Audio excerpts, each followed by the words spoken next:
O Evangelho segundo o Espiritismo. Allan Kardec, capítulo 21. Os falsos profetas da erraticidade. 10. Os falsos profetas não estão somente entre os encarnados. Estão também, e em maior número, entre os espíritos orgulhosos que, sob falsa aparência de amor e de caridade, semeiam a desunião e retardam a obra de emancipação da humanidade, lançando de permeio seus sistemas absurdos que fazem os médios aceitarem.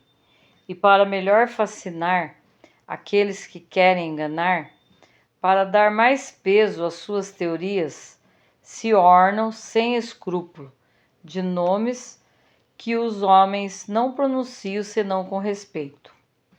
São eles que semeiam o fermento de antagonismo entre os grupos, que os compelem a se isolarem uns dos outros e a se verem com maus olhos. Só isto bastaria para desmascará-los, porque, em agindo assim, eles próprios dão o mais formal desmentido ao que pretendem ser.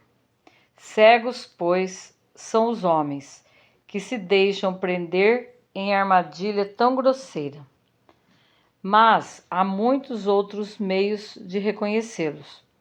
Os espíritos da ordem a qual dizem pertencer devem ser não apenas muito bons, mas, por outro lado, eminentemente racionais.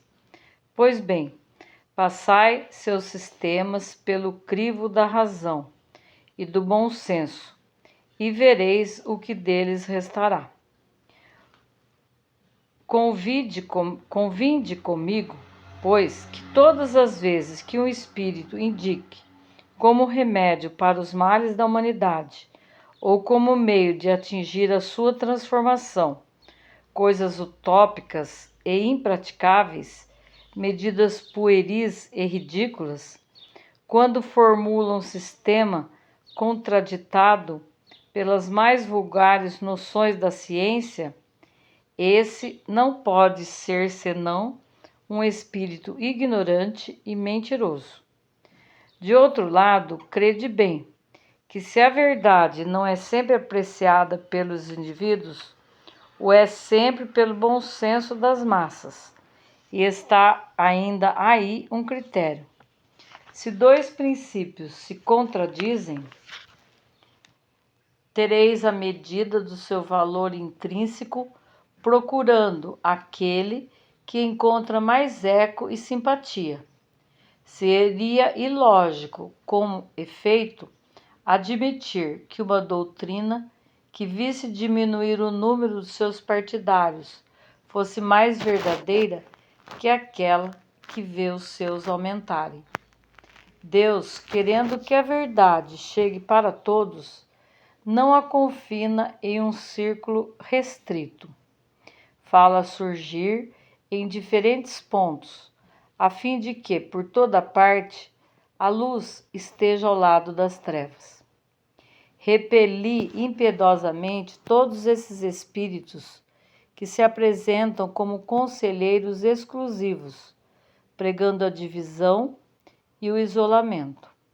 Eles são quase sempre espíritos vaidosos e medíocres, que tendem a se imporem aos homens fracos e crédulos, prodigalizando-lhes louvores exagerados, a fim de os fascinar e tê-los sob a sua dominação. São geralmente espíritos ávidos de poder, que déspotas públicos ou privados durante a sua vida, querem ainda vítimas para tiranizar após a sua morte. Em geral, desconfiai de comunicações que trazem um caráter de misticismo e de estranheza, ou que prescrevem cerimônias e atos bizarros.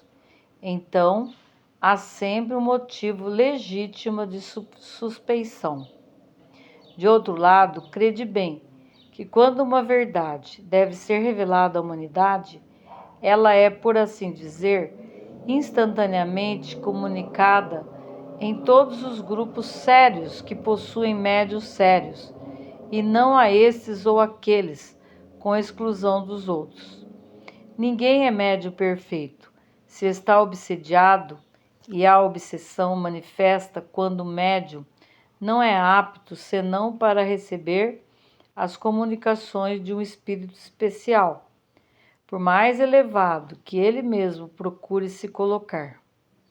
Em consequência, todo médium, todo grupo que se creem privilegiados por comunicações que só eles podem receber e que, de outra parte, estão sujeitos a práticas que acentuam a superstição, estão indubitavelmente sob a ação de uma obsessão bem caracterizada, sobretudo quando o espírito dominador se vangloria de um nome que todos, espíritos encarnados, devemos honrar e respeitar, e não deixar comprometer a toda hora.